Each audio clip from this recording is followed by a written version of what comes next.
రాజకీయాలు ఆసక్తికరంగా మారుతున్నాయి. మంత్రివర్గ విస్తరణ తర్వాత రేవంత్ పాలనా పరంగా కీలక నిర్ణయాలకు సిద్ధమయ్యారు.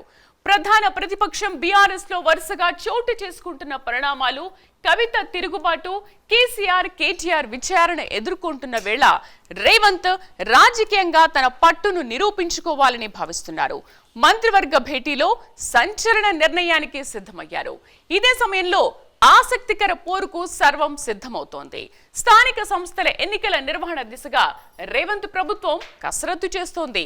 కొంతకాలంగా స్థానిక సంస్థల ఎన్నికల నిర్వహణ పైన కీలక మంత్రాంగం సాగుతోంది.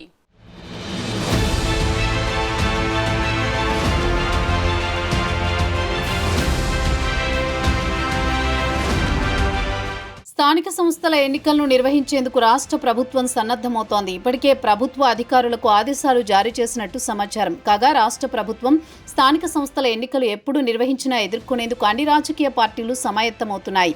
ఇటీవల మున్సిపాలిటీలు, మున్సిపల్ కార్పొరేషన్ల పరిధిలో డీలిమిటేషన్ ప్రక్రియ పూర్తి చేసిన ప్రభుత్వం దాన్ని అధికారికంగా ప్రకటించేందుకు నిర్ణయించింది. మున్సిపాలిటీల్లో వార్డుల పునర్విభజన ప్రక్రియ దాదాపు పూర్తి కావడంతో స్థానిక సంస్థల ఎన్నికలపై దృష్టి సారించాలనే అభిప్రాయానికి ప్రభుత్వం వచ్చినట్లు స్పష్టంగా తెలుస్తోంది. ఇప్పటికే పంచాయతీ ఎన్నికలకు సంబంధించిన ప్రక్రియను ప్రభుత్వం దాదాపుగా పూర్తి చేసింది. ఎన్నికల అధికారులకు శిక్షణా కార్యక్రమాలు పూర్తి కాగా బ్యాలెన్స్ బాక్సులు తదితర సామాగ్రి కూడా జిల్లాలకు చేరుకుంది. ఈ క్రమంలో త్వరలో స్థానిక సంస్థల ఎన్నికల నిర్వహణకు ప్రభుత్వం పూర్తి స్థాయిలో సన్నద్ధమవుతుందని వినిపిస్తోంది. అయితే మున్సిపల్ ఎన్నికలు జరిగిన తర్వాతే పంచాయతీ ఎన్నికలను నిర్వహిస్తారని కూడా మరోవైపు చర్చలు జోరందుకున్నాయి. మొత్తంగా ప్రక్రియలను పూర్తి చేసేందుకు అధికార యంత్రాంగం సిద్ధంగా ఉంది.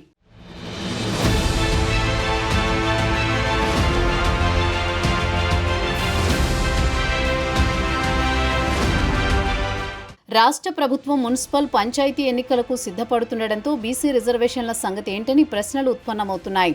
ఇప్పటికే రాష్ట్రంలో బీసీ కులగణన చేపట్టిన తర్వాత రేవంత్ సర్కార్ కేంద్ర ప్రభుత్వం ఆమోదం కోసం ప్రతిపాదనలను పంపింది.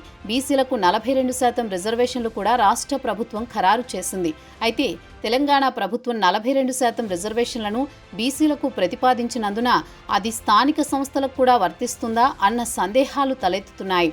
ప్రభుత్వాలు 42% రిజర్వేషన్లు బీసీలకు అమలు చేస్తున్నట్లు ప్రకటిస్తే అందుకు పంచాయతీలు, మున్సిపాలిటీల్లోనూ ఆశావహులు సన్నద్ధం కావాల్సి ఉంటుంది. అయితే బీసీ రిజర్వేషన్లపై స్పష్టత ఇచ్చిన తర్వాతే ఎన్నికలకు వెళ్లాలనే డిమాండ్ సైతం వినిపిస్తోంది.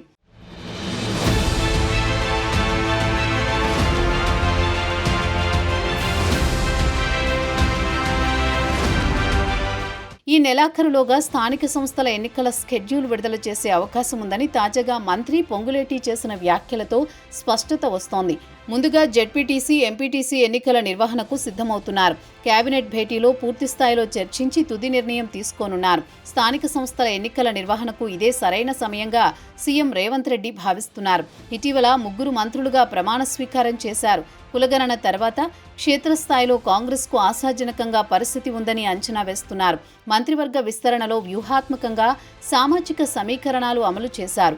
ఇప్పుడు బీఆర్ఎస్లో చోటు చేసుకుంటున్న పరిణామాలు, అటు కేసీఆర్ ఇటు కేటీఆర్ వరుసగా విచారణలు ఎదుర్కొంటున్న వేళ ఎన్నికల నిర్వహణ విషయంలో పైచేయి సాధించవచ్చనే అంచనాలతో కాంగ్రెస్ ఉన్నట్లు తెలుస్తోంది. జెడ్పీటీసీ, ఎంపీటీసీ నిర్వహణ తర్వాత గ్రామ పంచాయతీ, మున్సిపల్ ఎన్నికలు నిర్వహించే ఛాన్స్ కనిపిస్తోంది.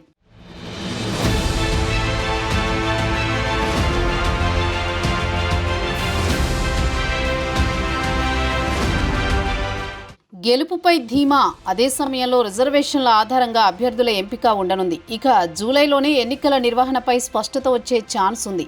ఎన్నికల సమయంలో ఇచ్చిన హామీల అమలు, తాజాగా 4 పథకాలను అమలు ప్రారంభించడంతో ప్రస్తుతం గ్రామీణ రాజకీయంగా తమకు అనుకూలంగా ఉందనే అంచనాల్లో కాంగ్రెస్ నేతలు ఉన్నారు.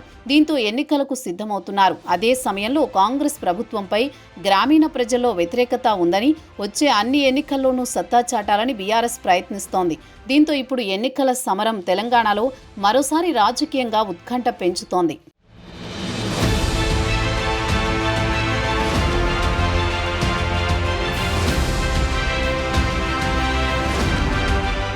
గెలుపుపై ధీమా, అదే సమయంలో రిజర్వేషన్ల ఆధారంగా అభ్యర్థుల ఎంపిక ఉండనుంది. ఇక జూలైలోనే ఎన్నికల నిర్వహణపై స్పష్టత వచ్చే ఛాన్స్ ఉంది. ఎన్నికల సమయంలో ఇచ్చిన హామీలు అమలు, తాజాగా 4 పథకాలను అమలు ప్రారంభించడంతో ప్రస్తుతం గ్రామీణ పరంగా రాజకీయంగా తమకు అనుకూలంగా ఉందనే అంచనాల్లో కాంగ్రెస్ నేతలు ఉన్నారు. దీంతో ఎన్నికలకు సిద్ధమవుతున్నారు. అదే సమయంలో కాంగ్రెస్ ప్రభుత్వంపై గ్రామీణ ప్రజల్లో వ్యతిరేకత ఉందని, వచ్చే అన్ని ఎన్నికల్లోనూ సత్తా చాటాలని బీఆర్ఎస్ ప్రయత్నిస్తోంది. దీంతో ఇప్పుడు ఎన్నికల సమరం తెలంగాణలో మరోసారి రాజకీయంగా ఉత్కంఠ పెంచుతోంది.